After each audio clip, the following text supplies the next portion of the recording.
being a victim will only harm you. And my guest today, Robert Hunt, talks extensively about victim mentality and about accountability. The name of his book is Nobody Cares Until You Do. And he walks through his framework to bring order to your life, honestly, bring more power into your life, to get more power over your business, your life, your relationships. And he's just a really warm and inviting guy. I loved this conversation. And at the very end, he's going to make an offer for you to get a free book. Like, he'll literally send the book to you for free, but it's only for the first couple people that reply. So that's near the end. You're going to enjoy this. And I had an aha moment. I'm going to go make a phone call right now and apologize to somebody for something I did 10 years ago, which was a habit I was in. And when we talk about that, so I'm going to go make that phone call right now. You enjoy this podcast. Robert is known as the accountability guy. He co-authored the book Nobody Cares Until You Do. He is a business owner in the Dallas-Fort Worth area, and he helps leaders remove obstacles that keep them from being their best. Since 2013, Robert has been an executive coach who runs CEO groups in the DFW area, and he brings forth his experience and wisdom to help people reach their goals. He is passionate about his faith, his purpose, his family, and his quest to help people be their best. Robert, welcome to the ThriveMore podcast. Thank you so much. Thank you so much. I've been looking forward to this podcast since I read the description of what you're all about. Cool. Awesome. Well, I'm excited as well. And I wanted to get to know you. I want the listeners to get to know you because accountability, this is, I love this, right? Accountability is one of the core values I have in one of our businesses. Wow. So one of them, Rockbox Fitness, which is a group fitness franchise. Accountability is one of the core pillars. And that's how we hire, how we fire, the whole thing. Nice. And I would love to know, if we go back to the beginning, how did you end up becoming the accountability guy? It's just been my thing for so many years. I've been running CEO peer groups in the DFW area since 2013. And a peer group is really about accountability. You're paying someone to go to a meeting, to sit in a room with a bunch of other business owners and say, I don't know what I'm doing. And when you're really willing to be vulnerable and say, I need help with some area, then you can actually work on it and make a change for it. It's when you don't talk about something that it stays and it festers inside of you, causes all these distractions and holds you back. So if you really want to change your life, you got to put it out there so people can. Little peer pressure goes a long way. I mean, that's when it started when we were little kids and someone told you to jump out of a tree and you did and broke your arm, and all these things that we go through in life. But it's been my quest for a long time as I started these groups, but it really became apparent when my beautiful wife, Kathy, and I decided that we weren't satisfied with our lives. And as we stepped back and look at the things that we were doing, we realized that the issue was us. But we had become very comfortable with blaming and making excuses and saying we can't do something or just waiting to hope it got better. And we were miserable. So we decided, look, we need to own this ourselves. That's what accountability is. You own it. That's the simplest definition. And we did. We made some serious changes at the end of 2019, starting in 2020, and it changed our lives. And I watched it free up everything else in my life to go back and go, well, if I'm not really satisfied with that, what am I going to do about that too? And there was this ripple effect throughout our lives. So we wanted to write about that in the book. And that's why I wrote the book, Nobody Cares Until You Do, because it's that mindset that, look, we all got our own problems. No one's going to fix yours for you. It's up to you to own it and do something about it yourself.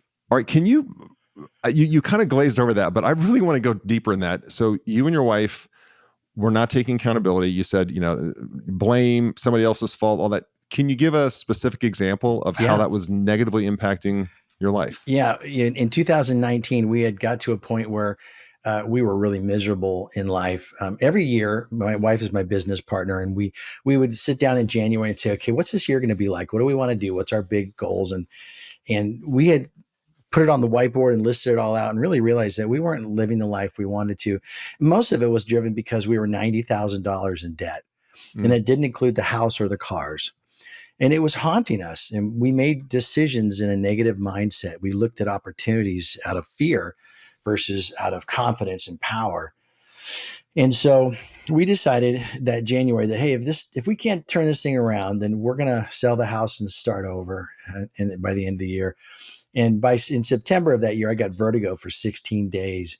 And I remember thinking, oh my gosh, what if I have vertigo the rest of my life? You have vertigo, you can't do anything. You It's, can't oh my focus. You gosh. can't Yeah. sit down. You can't sleep. It's just miserable. It's debilitating. Yeah. So after about 10 days, I said, Kathy, we're screwed. This is how the rest of our lives is going to be. And so I finally, God took it away. 16 days later, it went away. And we just realized, okay, that's it. That's a warning sign from God that we need to get our act together. And so we put the house on the market, decided to sell it and start over. And shorten the story, by March of 2020, we had sold the house. We moved into this lovely little rental that we live in, not too far from our old house. And we used all that money to pay off our debt and start over. And it was awesome. As much as that journey sucked, from the going through of losing our home and all our stuff, Hmm. the peace that we had was unbelievable. And I remember sitting in this home when COVID was freshly thriving everywhere and everything was shut down. And we didn't have any furniture because we had sold everything we had because it wouldn't fit in this house. We had folding chairs and a folding table. We put the TV on. And I remember being there in the morning, just spending time with the Lord and thinking through my thoughts and praying. And I had this wicked peace that I hadn't had in my life in so many years. And it was so freeing. And then we started looking at everything we do, and it was a ripple effect from there. Just owning it, saying we're not liking it, let's do something about it. No more excuses, Yeah. no more blame. Let's get it done. Yeah. One of my favorite sayings, my listeners have heard me say this, but I love it, is as a business owner and really as just a person in charge of your own life, you're in charge of writing your story, right? So my favorite saying is it may not be my fault, but it's my responsibility. Mm, It's yeah. not my fault, but it's my responsibility, flat out. There is no shifting of the blame. Well, I'll And add to that yeah. statement that it's not just your responsibility, it's your opportunity. Because when Mm, life, I mean, life is tough. We always say life is 10% of what happens to you and 90% of how you respond to it. And my clients are business owners who every time they turn around, something's kicking the legs out from underneath them. Government regulations, employees with different frustrations and problems, customers who leave them hanging, just a million things. You know how it is to own a business. It's like every time you turn around, it's another problem, and you have to be an expert in everything. It's just exhausting. yeah. But you may have been screwed over in some situation. You may have been unfairly treated, but it's how you respond to it that matters. And great leaders, they don't give up. They're resilient. And it's not because we're just studs. It's because we have this vision of where we're going that is so powerful that I just can't not do it. And when you get something in your head or in your heart that says, I absolutely have to go do this, nothing gets in your way. It'll be hard, but you keep going because you know this is something you have to do. Yeah. Yeah. Well, then how did you define your purpose? So you go through this, and I'm asking because there's a lot of people listening that, yeah, I get it. That's great. You got it figured out. I don't. I personally don't. I'm here listening to this podcast, driving my car. I'm at work, and I don't even have like my what am I supposed to do in life figured out. So how did you come to, hey, I want to help mentor CEOs. I want to help, hold it. At some point there had to be, I would think, some kind of epiphany where you said, you know what, this is my purpose. This is why Yeah. I'm here. I read a book by Cheryl Bachelder. She was the CEO of Popeye's Chicken, and it's called Dare to Serve Leadership. And it's about servant leadership. And the story she tells is she turned around Popeye's Chicken, which was a pretty janky organization. And she really turned it around so well that Burger King bought them years later. But in her book, Dare to Serve Leadership, she outlines the process of defining your personal purpose. And so, based on that book, I defined mine, which is I help people remove obstacles that keep them from being their best. And with that in mind, I started looking at my career, and all throughout my career, that was what lit me up. At every job I was at, my career was marketing. I was a director of sales and marketing for companies in the B2B area. And every company I went to, I would be about, hey, why don't we just be a great company? And then I won't have to market that we're a great company. We'll just look like a great company. And so I got to this vision and I thought, okay, I'm not going to do things half heartedly anymore. I've got to get this down to a system where I can really free people up to be their best. And so when I moved to Texas in 2010, I was bringing my marketing consulting business to Texas. Nobody wanted to hire me for strategic planning. They wanted me to hire me to do their website or make a brochure or, get their trade show booth. But I'd say, listen, before we spend a lot of money on this stuff, why don't we know that you're doing what you should do? I mean, what is it you want to achieve? Where are you going? Let's align everything in your company around this effort, not just a brochure. Nobody would hire me. It was like hitting the wall because I wanted to do it right. And so as I realized I wasn't getting anywhere with this new mindset, I heard about peer groups. And peer groups help people remove the obstacles that keep them from being their best, because you get in a room with a bunch of people and you talk through stuff and you're vulnerable and honest and you find ideas and resources and encouragement and you get it done. And it was the perfect place for me to go work. So that's how I got a chance to apply it. So the short answer is go to Dare to Serve Leadership. At the back part of the book, she tells you how to define your personal purpose. And it's really just a combination of who you are. God's created you with certain things that are in you, your skills, the strength finders that we look at. It is your values and the journey you've been on. And they're all uniquely yours. And when you combine them all together, it gives you a lot of clarity as to what that purpose would be. Yeah. Cool. And then you spoke to accountability earlier, but at the most basic level, how would you define, and what do you mean by accountability? If you take it down to the brass simplest tacks. level is own it. That's it. Yeah. Just, when you're going along doing stuff, it as a business owner, everything is your stuff. It's your problem. It's your issue. It's your opportunity. You own everything. That doesn't mean you do everything. That means you own everything. And when you look at something in accountability's world, you see something, you're going along, and all of a sudden you realize, okay, that's mine. If I really want this to be something that I want it to be, I got to own it. And that's where accountability starts. But sadly, then we're quick to just blame or make excuses. And why do you think that is? Why do you think that is? I just think we think it's getting it off our back. Yeah. I mean, don't we want to get rid of problems? Whenever a problem comes up, what's the solution? Get rid of it as fast as possible, right? Sometimes we even get rid of it so fast, whether it's right or wrong, we just get rid of it. Depends on your style of leadership. Yeah. But getting rid of it doesn't change it. It just moves it out of your view so you can focus on something else. But it's still there. Someone else is trying to foolishly kind of get it done, and they can't, because it's really your opportunity to deal with it. So I think we like to get rid of it, but it doesn't. It just makes it worse. This segment is sponsored by Rockbox Fitness Franchising. Take control of your destiny and join the boutique fitness revolution with Rockbox Fitness. If you're ready to make a real impact in your community and own your own business that empowers people to achieve their best life, then Rockbox is the opportunity you've been looking for. They provide comprehensive support from site selection, upfit, training, and turnkey marketing, so you can open your studio with confidence and a strong recurring revenue member base. Visit rockboxfitness.com and click on franchise opportunities to learn more about this exciting venture in the fast-growing boutique fitness industry. It's time to turn your passion for fitness and for business into a thriving venture.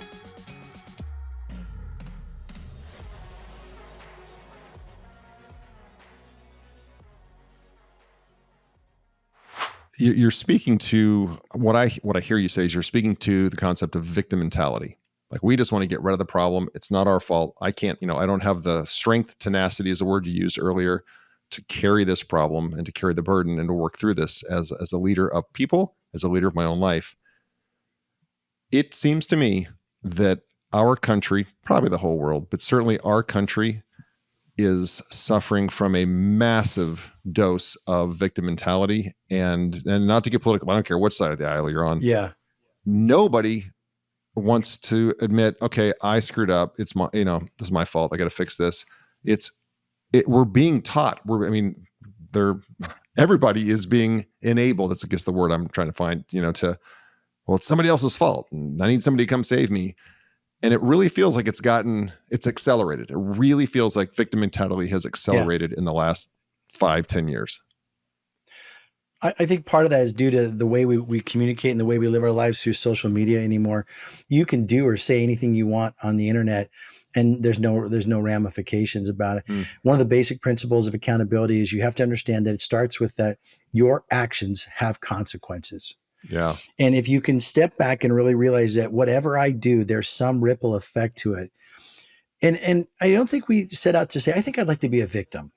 But we behave like that because we think we're getting it off our back, but it doesn't actually go away. It just becomes something that rots and it becomes worse.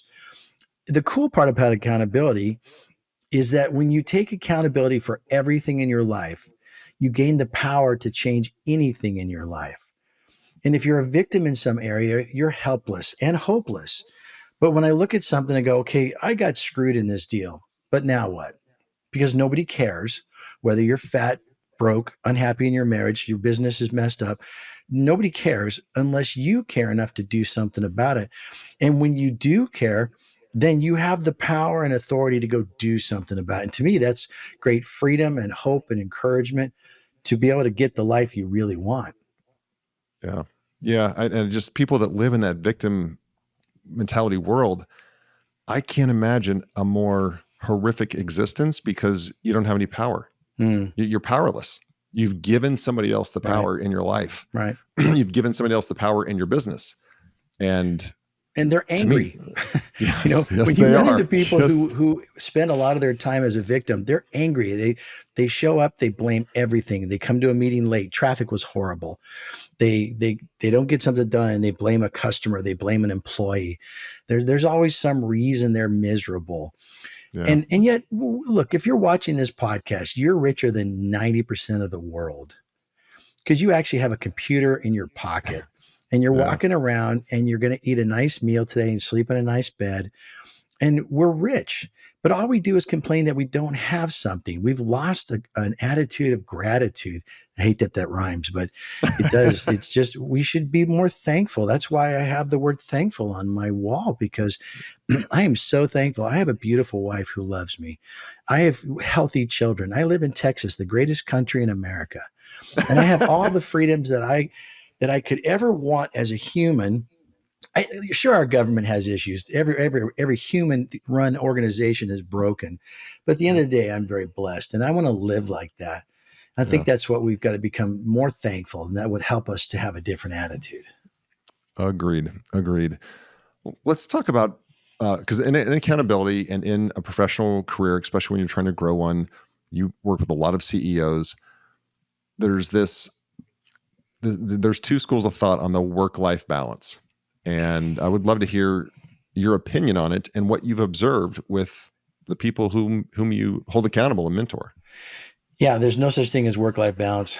It just doesn't exist. We tried Yeah. it forever. When I first started doing peer groups back in 2010, maybe 11, one of my group members asked at the end of a meeting, "Hey, how do you guys handle your work-life balance stuff?" And they all laughed. Ho, ho, ho, what's that? And I thought, how sad, but they were serious. And so I started this quest to read books and do research and try and figure out tools I could bring to them to help them have a work-life balance. And we chased it hard for about a year, and it doesn't exist. So then we resolved, okay, let's not try and come up with some mathematical balance. Why don't we just be one person everywhere? And that way, if I'm at home and I get a phone call from work, I don't amp up to be angry and mean. I can just take the call, say, yeah, go ahead, do that, and then go back and play with my kids. In the same way, if I'm at work and my spouse calls, I'm not irritated that they cut into my mojo and they go, what do you want? You can just be you everywhere. And we don't do that. A lot of times we have to think we have to be one person here and another person there. So if we could just be one person, then we could have this. And that helped a lot, but it never dealt with the overload. And most people work in overload. We create overload in our own lives under this quest for more, which is never satiable. We constantly push ourselves. We push our calendar. We push our finances. We push our health, and we push our emotions just to do more and more. And we constantly live on overload. So the tool that we've been chasing in our groups is margin. We've created Mm. a world of margin in our lives. That means we avoid overload by intentionally limiting our time, our money, our health, and our emotions so that we can have room for things that aren't planned because the unplanned happens all the time. As simple as a car breaking down on the way to a meeting or the washing machine breaking and flooding the kitchen. And, you have these things you don't plan for, health problems with a heart issue. And so you have to build a world where there's room for the unexpected to interrupt your flow. And if you don't, you're going to constantly live on overload. We've been practicing this in our groups for 3 years now, and it works. We have created a world where we're consciously aware that's too many meetings for one day. That's not a healthy meeting. And let's say you could pull it off. You're not optimized in that third and fourth and fifth meeting. You're just kind of Yeah. there. And then we wonder why we make bad decisions or why people think we're angry or we're exhausted, and we get to the next meeting. We got no creativity left because we drained ourselves by having meeting. Or we run our finances so tight that when something else comes up, we can't take advantage of it. We can't give graciously. If you see someone in need, there's no money for them. Heck, there's not enough money for me. And so we've Sure. kind of created this world where we live on overload for so long. So this concept of margin is what really has created the world where we get to have more joy, more freedom, and avoid the overload. I like that. Man, Robert, I like that. And wow, you pushed a button when you said be one person. When you take a call at home, don't armor up and, okay, here's my Roger face for I gotta take this call. Because I can vividly remember, a decade and a half ago, when my then wife would call me at work, I was a jerk. I was a jerk to her on the phone. I mean, when I think about this, I'm like, I'm going to call her today and apologize for that because, Good. yeah, because we've done wonderful co-parenting. It's been amazing, and she's a fantastic person. But God, it's like I cannot let this armor down because I was in corporate America at the time, and it's a Shark Tank, and but yeah, I would keep that persona, which was not fair, but it was that trying to keep everything in a box versus, hey, I just want to be me, which I've certainly become more of that as an entrepreneur because you let your true self out. You're allowed to let your true self out more. I wonder why it is that we get that way. I think in my journey, I worked for different people who were such bad examples of leadership that I guess I felt I had to kind of amp up to be in their world. But yet nobody was forcing me to be a jerk. And Yeah. I don't know what it would have been like if I had just stayed true to myself in the companies I worked for and just said, and just was kind and inquisitive. And I'm reading this book called The Followers Effect by Tony Bridwell. He's here in Dallas. And it's this idea that in order to be a great leader, you have to be a great follower. And you have to always be this inquisitive mindset who brings empathy and care to a moment so you can learn, so I can be smarter and make better decisions. I wonder if I had been just me in those other companies, whether I could have had a greater impact. I don't know, but I Mm. didn't. I just amped up to be as much of a jerk as they were. And then I was very Sure. frustrated in those companies because there's this inner turmoil. You're not even being you five, Yeah. 6 days a week. That's Yeah. got to be internal stress. I mean, one of the best things you can do for your mental health is be who you really are. If Yeah. you have to go to work and amp up to be someone you're not, talk about stress. Yeah. Forget all the things that go on at work. You're just existing as a person you're not for 8 to 10 hours a day. Ooh, that's exhausting.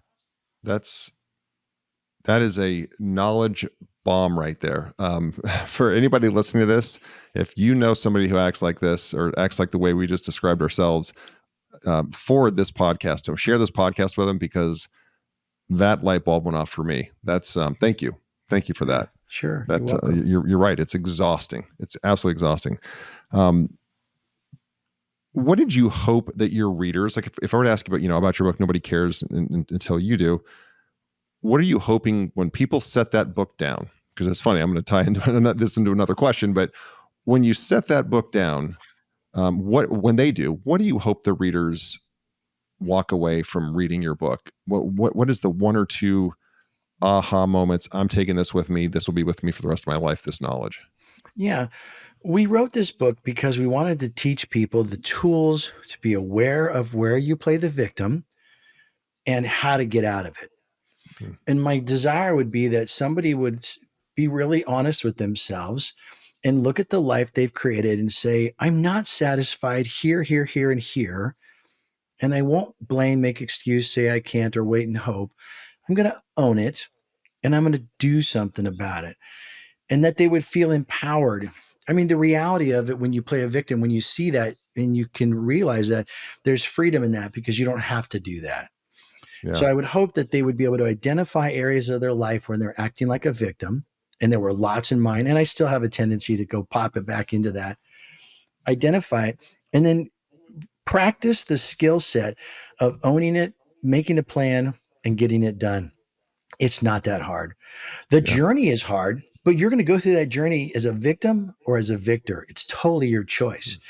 You're going to have a crappy marriage for a long time, whether you do anything about it or not. But if you do something about it, you have the potential to have a good marriage.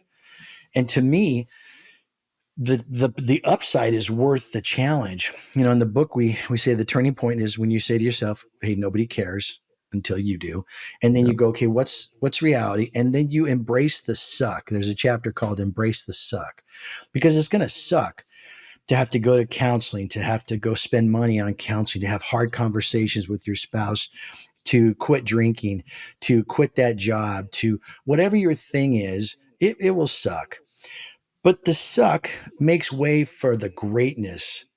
And if you want to stay miserable and unhappy and frustrated, stay a victim. But if Yeah. you're going to own it, you have this incredible opportunity to actually have the life you really want. All you got to do is press past the suck. And it totally works. It's totally freeing. It works in every area of your life and it's repeatable. I Yeah. constantly catch myself going back into some mode, going, wait, I'm not going to do that. Own it. Let's make a plan. Let's get it done. And I now am so keenly aware of it that I'm moving through things quickly. Yeah. Yeah.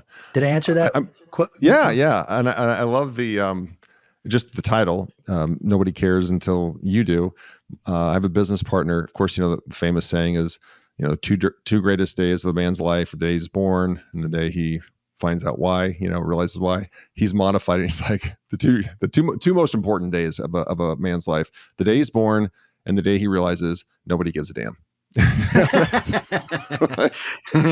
like you got to take ownership. You got to take ownership. This segment is sponsored by Beamlight Sauna Franchising. Are you looking to take control of your destiny and own your own business? Do you want a great brand in a rapidly growing market? Well, Beamlight Sauna is a nationwide health and wellness franchise with amazing opportunities in select markets. You can bring the power of infrared sauna and red light therapy to your community while you build a thriving business. Beamlight Sauna offers support that includes site selection, build out, even pre-launch programs and turnkey marketing so you can open your studio with a large recurring revenue member base. To learn more about business ownership and franchise opportunities in the fast-growing health and wellness space, go to beamlightsauna.com. That's BEEM lightsauna.com and click on franchise opportunities to learn more. I would love to know, based on obviously the plethora of books behind you, and you've already mentioned a couple, and maybe you've already mentioned the one that was really, really important to you. But I love to ask my guests: is there a book that you read that, when you set it down, again, it had a profound impact on you? And it's one of those books that when somebody says, "Hey, what should I read?" besides your own, because that's cheating, but another book that you would recommend. Is there a book or author that you would recommend? I mean, there's some really great ones that formed me as a business owner early on. There's a great book called Small Giants, Hmm. and it tells stories of companies that decided to be great instead of big. And I really liked the mojo that they were creating. Another great book is Peak, Understanding. What is it? It's Peak by Chip Conley, and it's getting your Yeah. mojo from Maslow's pyramid of hierarchy of needs. And he very well describes how the pyramid of needs applies to us, our employees, and our investors. And it's really good insights on how do we build this place in our world where we and our employees and our investors, for that matter, will self-actualize at the top of the pyramid. And to me, that was critical in creating the customer experience that I wanted for my business, because I want my clients to self actualize because they're part of our peer groups. I don't want them just to be in the group. I want them to be the best version of themselves. And I want them to have joy and fulfilled life. And that's at the top of the pyramid. So Chip Conley's book, Peak, is also a really good one. I already mentioned Yeah. Dare to Serve by Yeah. Cheryl Bachelder. And then Margin is what I built the principles of margin on for my teachings, is by Richard Swenson. He's a doctor who writes about this idea of overload, and his book is called Margin. Man, thank you. We'll put several of those in the show notes with the links. And of course, we'll Cool. put the link to your book in there as well. Put on top. Yeah, of course. That's where it belongs. That's where it belongs. You're the second person that's recommended Peak. I'll by the time I get back to my desk here, I'll order that on Amazon because I've heard that a couple times. So a couple last questions. This one's a little different, but if you were to, you're going to have this really rich life, and if Robert were to go to the end of your life, you've lived this beautiful, long, rich life, but as everything does, it comes to an end, and you're looking down from above at your funeral, and a loved one is reading your eulogy, but that loved one is only allowed to pick three words to describe you, three descriptors to describe you and the life you lived and the impact you had on those people that are, they're paying their honors to you, at your funeral. What three words do you hope that person chooses to describe you? Well, I would say the three words that I would feel give me joy is that he loved God. I think those would be, that's my core. What fuels me to be the person I am is because of what Christ has done in my life and the joy that I have knowing the God of the universe personally. And I never pass out tracts in my meetings or walk around telling everyone they're going to hell. It's not my style. I don't save anybody, God does. But I want my behavior to look like I've been redeemed. And I would like that people would see that the way I treat them is because of the hope that I have by knowing God personally. So that would be really cool to have that be the three words. Yeah. Awesome. Awesome. Do you follow Ed Milet by any chance? Say it again. Do you follow Ed Milet? Is that a guy you follow? No. He's a great guy, stupid wealthy, but really principled guy and a deep faith. And he says, his goal in life is that, his belief is he is going to show up to heaven and God is going to introduce him to his twin and say, this is the man that you were capable of becoming. And he goes, and I hope I look exactly and am Oh, exactly like that wow. guy, That's because cool. that's my goal. I was like, boom, Wow. that'll make That's your head, cool. yeah, Yeah. that'll make your head explode. All right, then last question, second to last question. If you had a magic wand and you could wave it tonight, Robert, you could wave it tonight and you can change the world, and you only get one wish because I know there's a zillion things that we should change in our world. But if you could only make one material change to our world, the way people think, the way the world works, whatever. If you wave that magic wand tonight and we wake up tomorrow, how is the world different according to Robert? Wow. Deep. I think I wish the world would be humble. The arrogance that I feel and see in the world around me is unfounded. All the success we have is based on a whole bunch of people who went before us. And the fact that I get to do something is because of the people who died to protect the freedoms that I enjoy in this country. And the things I've learned, someone else created. I just read it and copied it. There's not a whole lot of new things going on. Yeah, And yet we walk around like we're the smartest guy on the planet. And it's just weird. And that lack of humility makes us treat people poorly, from the person who pours your coffee at the Starbucks to the neighbor to the employee. It's just this arrogance and it's mean spirited. And I think if we could just be humble enough to recognize we don't know it all, we didn't do it all, and we need other people, and to treat them in a way like you need them, like, hey, I better not piss this guy off. I need this yeah, guy's help. If we yeah, could truly be humble, I think it would be fun. I think it would go back to working really hard because we want to achieve something, not out of fear or selfishness, but because we have a great team and we could accomplish great things. Why don't we just rock this because it would be the right thing to do? And we'd have fun working together. Instead, there's always some, as Tony calls them, the brilliant jerk who just is doing, they're so smart, but they're rude, and we put up with them. It just makes life and work frustrating. I think humility would be the magic love it, wand. love it, love it. It would make an absolute 180-degree turn in the way people interact and act. All right, most important question. Listeners have heard you talk about this and accountability and taking responsibility and your framework for doing so. How can listeners connect with you, follow you, be part of your journey? Yeah, I'm all over the place on social media, and I do that on purpose because I really do want to connect with people. I don't need a bunch Mm-hmm. of LinkedIn connections, but I'd like to know people. I'd like Mm-hmm. to help people. You could start by going to our website, nobodycaresbook.com, and Okay. then you can just learn about the book. You can order a copy there. You can take the satisfaction assessment, which is free, and we don't ask for your personal information. We just want to be a blessing to you. And then I'm on LinkedIn and stuff, and you can email me and connect with me there. I've actually created a unique domain for your podcast Okay, where if cool. someone goes to nobodycarespod.com, then I will mail them a copy of my book at no charge. They just have to fill out the contact form and put the code word Thrive. And then I will mail them a copy of that book. And I'll copy you on the email so that you know who your listeners are. Sure. For the first two people who fill out the contact form, I don't want to leave it open because then I got to send Sure. out 100 books. I not in the budget, but would love to be able to do that and get to know some of the people who heard this podcast. I'd love to be a part of their journey and hear how things are going. I'll even mention that at the beginning of when I do I'm going to record the intro after we hang up, and I'll put that so they make sure that they Cool. take advantage of that. First two people. Awesome. Robert, thank you so much, man. I have thoroughly enjoyed talking with you, and it is so clear to me that you have found this peace and you're grounded and you have this very crystal clear mission on what you want to do. And that's just great to see. Yeah. Thank you. Thank you very much. This has been a lot of fun.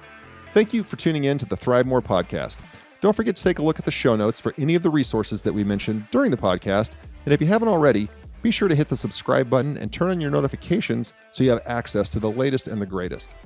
You can connect with me on any of the socials at Real Roger Martin. And be sure to check out our website, ThriveMoreBrands.com. There you'll find information on the brands we support and information on franchising. Thanks again for tuning in.